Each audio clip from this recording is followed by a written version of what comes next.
Ted Bundy was executed decades ago, so why was he strolling down this city street, alive and well? Mack's head swam, the world tilting like he'd drained a bottle of whiskey. The street, the buildings, even the people looked subtly wrong, like a dream slipping out of focus. He took a deep breath, blew it out slowly, then pushed forward, following the man who was the exact image of the most infamous serial killer in American history. People had sworn they'd seen Elvis long after his death, pumping gas in Toledo, working a bar in Denver. Ridiculous. Bundy faking his own execution. Even more absurd. A son then. A grandson. Mack's thoughts slid through his mind like smoke, impossible to hold on to. He must have been drugged. A bad trip. A fever dream. Something. Ahead, the mystery man stepped onto a Volkswagen dealership lot. Bundy had used a Volkswagen Beetle to lure victims. "What the hell?" Mack muttered, stopping beside a parked car, gripping the roof to steady himself. Now he knew someone had drugged him and was messing with his head. It pissed him off. He shoved away from the car and stumbled onto the lot. Mack found the doppelganger, marched over, grabbed him by the collar and shook him. "Who put you up to this?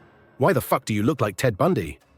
The man said angrily, "Because I am Ted Bundy. Let go of me." Two car salesmen rushed out. "Hey, get off him." They grabbed Mack, one on each arm, pulling him away. "That man is a serial killer. He has to be stopped," he shouted, and as he did, he knew it was true. Mack's gaze flicked to their clothes, straight out of the 60s. His head swiveled to the street where late 60s cars rumbled past, then to the lot, row after row of Volkswagens, all from the same era. His mind, clearer now than when he first saw Bundy, finally grasped what had felt so wrong about the street. "Wait, this guy's a cop," one salesman said, spotting Mack's badge and gun under his jacket. They let him go, offering coffee, telling him to sit down. Mack ignored them, forcing himself to remember. "I was holding something, a timer, counting down. The last thing I saw, 000. Then I was here." His hand shot into his jacket pocket. He pulled out a bulky iPhone-like device. The timer was counting down again. 12 seconds, 11 seconds. Mack stared, watching the numbers tick down, realization slamming into him.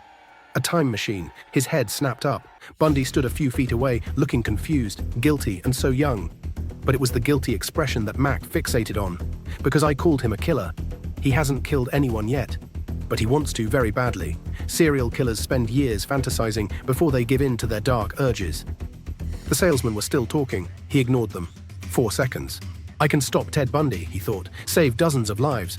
Mack shoved the device into his pocket, unsnapped his holster, pulled his Glock. The world tilted. Suddenly he was on his hands and knees, Glock in one hand, a fistful of grass in the other.